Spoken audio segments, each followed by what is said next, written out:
So good morning everyone and I welcome you all to Saurabh Pandey UPSC YouTube channel में and आज के topics discuss करते हैं। आज थोड़ा लेट हो गया कुछ रीज़न की वजह से। ठीक है, सो शुरू करते हैं आज के जो टॉपिक्स है 5am सीरीज़ का। एंड एक बहुत बहुत इंपॉर्टेंट इन्फॉर्मेशन है आपके लिए कि कोई भी कोर्स अगर आप जब बाय करेंगे तो उसको ऐप के माध्यम से बाय नहीं करना है। ठीक है, गूगल की कोई पॉलिसी आई है, अब वो ही उसी में काफ़ी चीज़ें हो रही हैं। तो अब हम इतने बड़े लोग भी नहीं हैं, अब एक्सपर्टीज़ भी उसमें नहीं है इतना क्या कैसा है।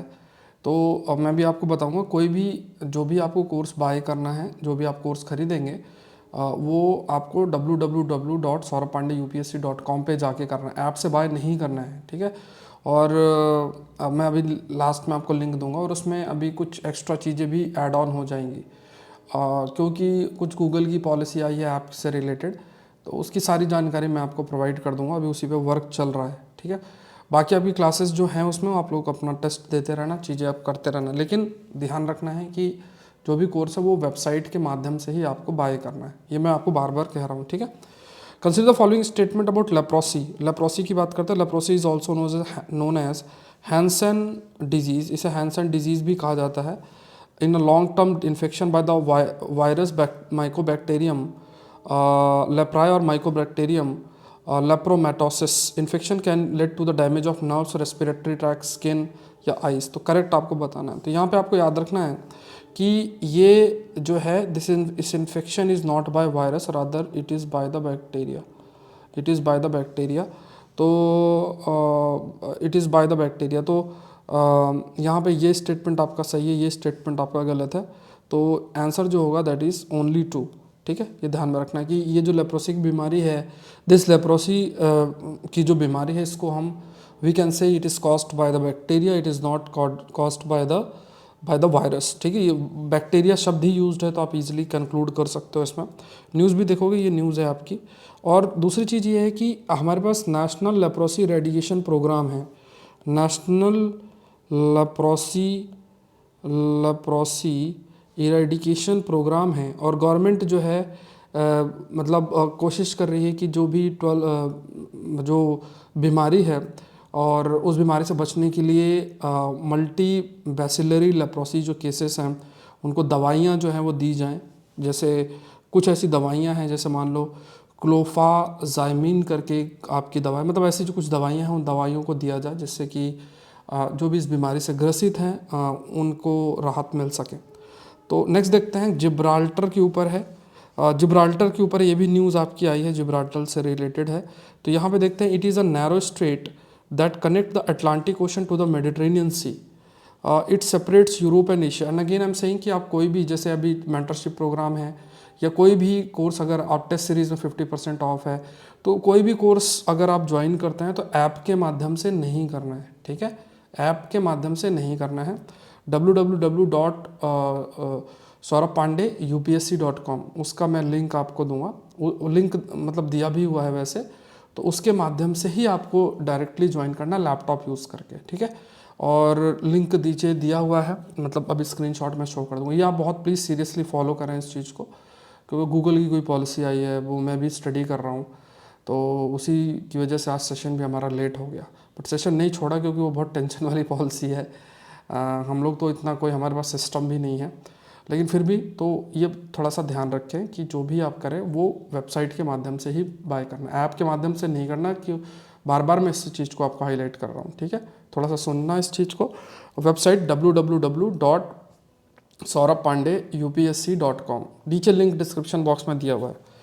सो नेक्स्ट देखते हैं, it's separate Europe from Asia. तो ये यूरोप और अफ्रीका को, अगर आप थोड़ा मैप देखोगे ना, स्ट्रेट ऑफ जिब्राल्टर की जब हम बात करते हैं, तो यहाँ पे ये अटलांटिक ओशन टू मेडिटेरेनियन सी को कनेक्ट ही करता है। मतलब अगर आप देखोगे मोरक्को है, उसके उधर साइड है। यूनाइटेड नेशन जो कन्वेंशन ऑफ द सी है, the foreign vessels and aircraft have the freedom to navigation and overflight to cross the strait of Gibraltar in case of a continuous transit.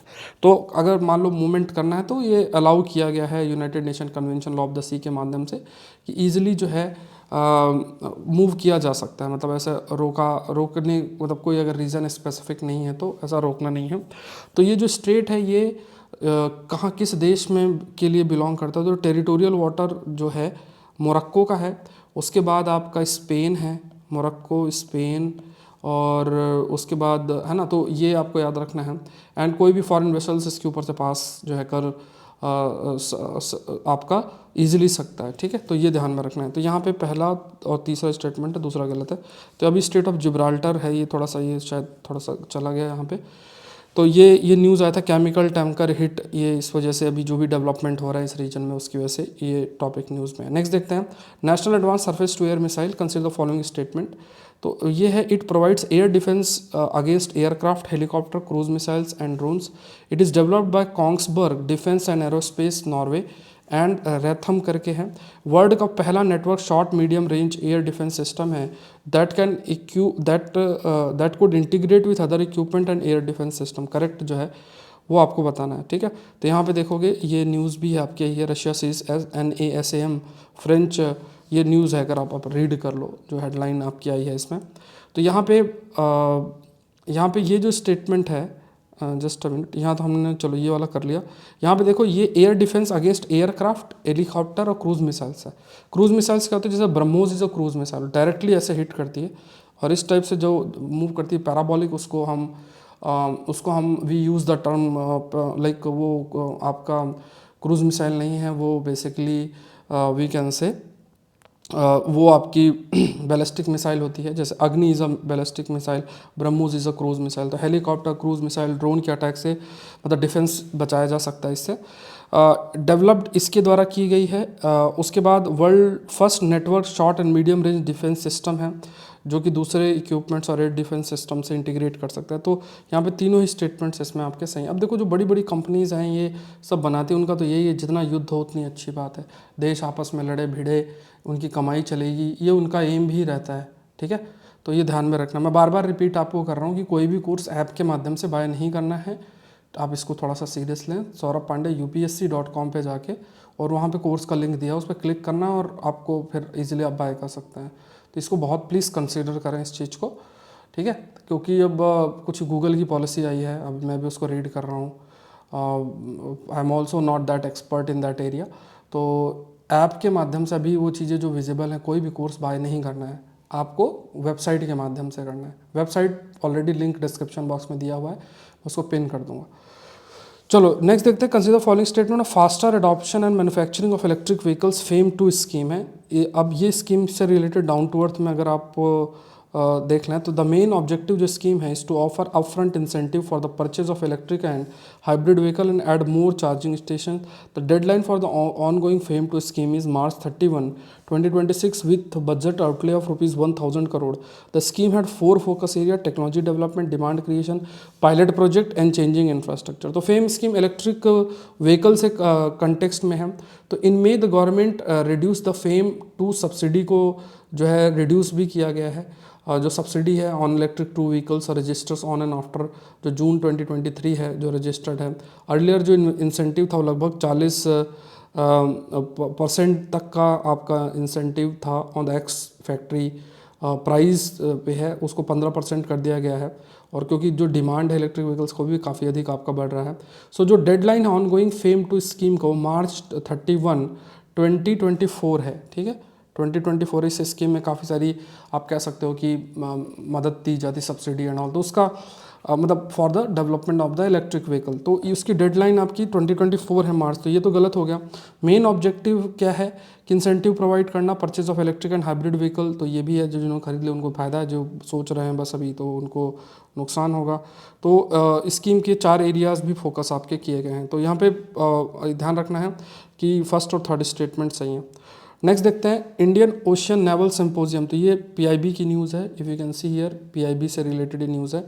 So Indian Ocean naval symposium is a voluntary initiative that seeks to increase maritime cooperation among navies of littoral states of Indian Ocean region by providing an open and inclusive forum for discussion of regionally relevant maritime issues. It endeavors to generate flow of information between naval professionals that would lead to common understanding and possibly cooperative solutions on the way ahead. The symposium was first held in 2008 with India as a host. ठीक है, तो ये जो है वो आपको correct बताना। तो इंडियन ओशन नेवल सिंपोजियम की अगर हम बात करें, इंडियन ओशन जो नेवल सिंपोजियम है ये, है ना, तो ये क्या है, एक वॉलंटरी इनिशिएटिव है जो कि अलग अलग जो आपके लिटोरल स्टेट्स, मतलब इंडियन ओशन रीजन के किनारे किनारे जो देश हैं उनके बीच में समुद्र लेवल पे कोऑपरेशन इंक्रीज़ करना, और ख़ास तौर से ये है कि जो भी समुद्र से रिलेटेड इश्यूज़ हैं, नेविगेशन है और भी कई सारे पायरेसी है, तो उन चीज़ों को कैसे कंट्रोल किया जाए उसमें उसको देखना। और इसमें ख़ास तौर से जो नेवीज़ हैं उनके बीच में इंफॉर्मेशन को फ्लो करना ईजिली। जैसे मान लो कोई डेवलपमेंट इंडियन रीजन में हो रहा है या कोई दूसरे इंडियन ओशन रीजन में जो देश है वहाँ पे डेवलपमेंट हो रहा है, तो इन्फॉर्मेशन तुरंत शेयर होना चाहिए, ऐसा फोकस करना है इसमें। और पहली बार ये सिम्पोजियम 2008 में हुआ था, इंडिया इसका होस्ट था, इंडिया वाज इट्स होस्ट। सो ये भी इम्पॉर्टेंट है। तो यहाँ पे आपको ध्यान रखना कि जो भी चेयरपर्सन होता है इसमें ये रोटेशन बेसिस पे होता है। चेयरमैनशिप जो होती है, लोकेशन और चेयरमैनशिप रोटेशन बेसिस में रखा जाता है। एंड ये बेसिकली ये भी है कि लाइक फॉर एग्जांपल जैसे वेस्टर्न पैसिफिक रीजन में भी एक ऐसे ही सिम्पोजियम बना हुआ है, ऐसे ही सिक्योरिटी कंटेक्स्ट में ये आपका इंडियन ओशन रीजन में है कि देश आपस में कोऑपरेट जो है वो कर सकें और सिक्योरिटी को इंश्योर किया जा सके इस रीजन के अंदर। तो ये देखा जाए तो तीनों ही स्टेटमेंट्स इसमें सही हैं, पीआईबी की न्यूज़ है। नेक्स्ट देखते हैं, with reference to the bacteria of genus Epulopiscium, इसमें देख लो they are the smallest heterotrophic bacteria first discovered in 1985।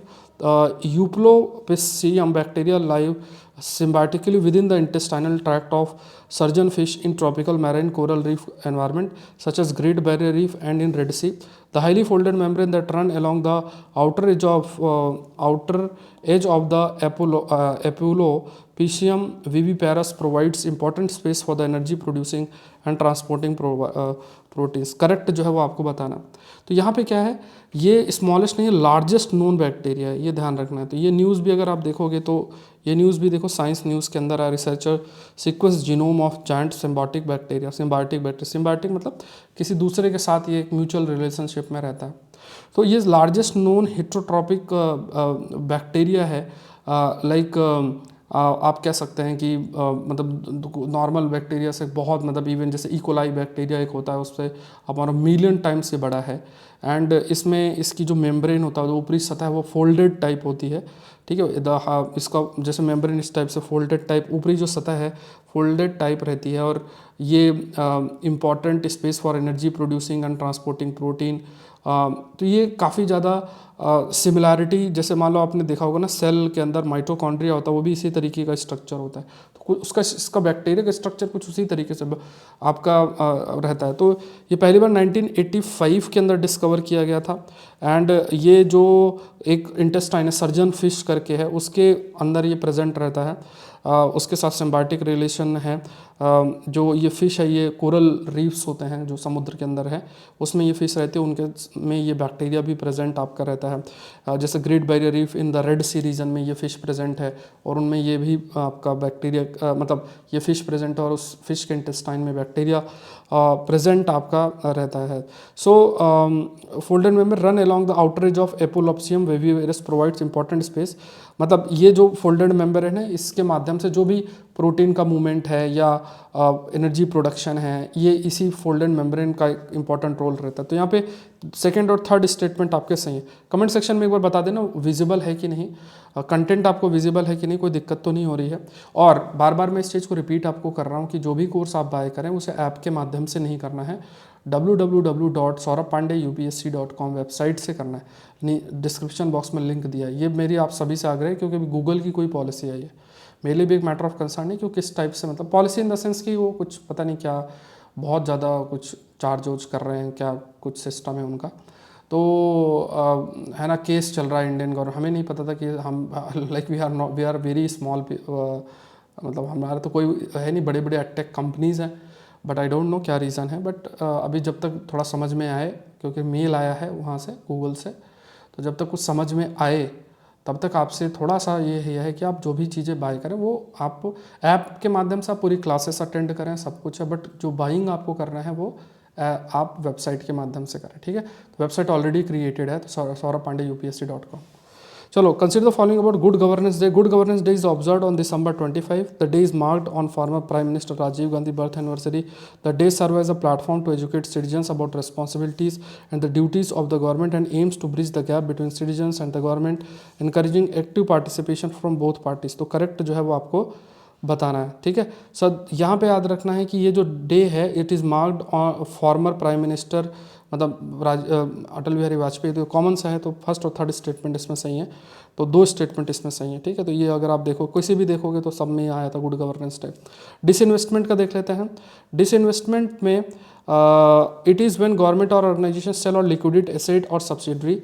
It can take the form of disinvestment or reduction of a capital expenditure. All disinvestment is privatisation. सारे investment privatisation नहीं होते हैं, ठीक है. So government जो है लाइक जैसे मान लो होता है ना कि जैसे मान लो कोई भी कंपनी है, सरकारी कंपनी, उसमें 100 आपके पर शेयर है, तो उसमें मान लो 10%, 5% ऐसा कुछ दे दिया तो वो प्राइवेटाइजेशन नहीं होगा.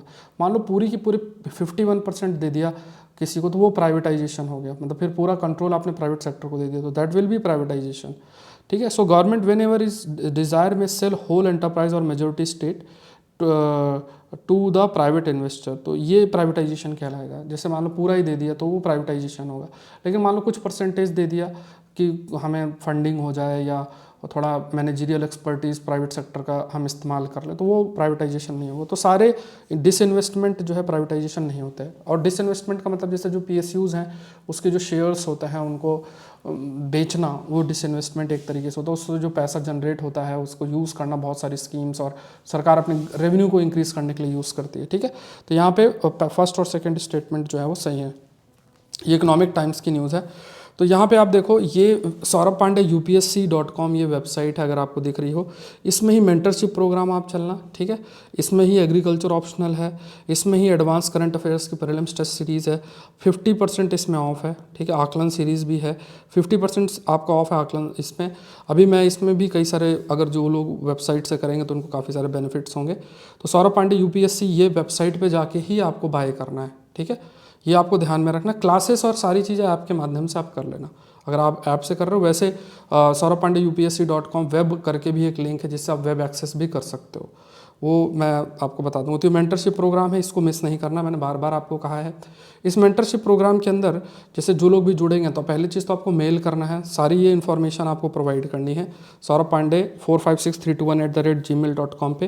ये सारी इन्फॉर्मेशन जो है वो आपको मुझे प्रोवाइड करनी, कहाँ से क्या सोर्सेस आप फॉलो कर रहे हैं, प्लान आपको मिलेगा. उसके बाद काफ़ी सारी मेल्स मेरे पास ऑलरेडी आ चुकी हैं, एक वन गो में सबको मेल जाएगा, ठीक है. तो अभी परेशान नहीं होना, सर मेल अभी नहीं आ रहा, मेल नहीं आ रहा, ऐसा नहीं कहें. एक बार ग्रुप बन जाएगा. उसके बाद क्या होगा कि लाइव क्लासेस आपकी होंगी. लाइव में मंडे को मैं टारगेट दूंगा, सैटरडे को आपका रिव्यू होगा. उस चीज़ को बहुत सीरियसली फॉलो करना. CSIR के लिए भी मैं कुछ प्लान कर रहा हूँ, मैं आपको इन्फॉर्म कर दूंगा क्योंकि आप लोग के मैसेजेस मुझे काफ़ी सारे आ रहे हैं. तो UPSC के स्टूडेंट्स बिल्कुल उसको कर सकते हैं. UPSC से रिलेटेड जो मैंने आपको प्रॉमिस कंटेंट, जैसे किताबें, जैसे हिस्ट्री के कंटेंट है, पॉलिटिक कंटेंट, वो फ्री मैं यूट्यूब में आपको प्रोवाइड करूँगा, ठीक है. जो फ्री वो सारा तो आप तो वहीं से कर लेना.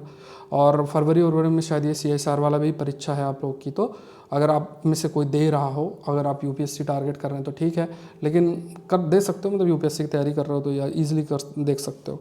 चलो आज के लिए इतना ही. आई होप ये सेशन आपके लिए काफ़ी हेल्पफुल रहा होगा. और ये मेंटरशिप प्रोग्राम प्लीज़ मिस नहीं करना है, बार बार कह रहा हूँ. और एडवांस करंट अफेयर्स के टेस्ट सीरीज़ का जो नेक्स्ट टेस्ट है वो आपका संडे को शेड्यूल्ड है, ठीक है, रात को 9 बजे. तो मिलते हैं नेक्स्ट सेशन के अंदर. Thank you everyone, thank you.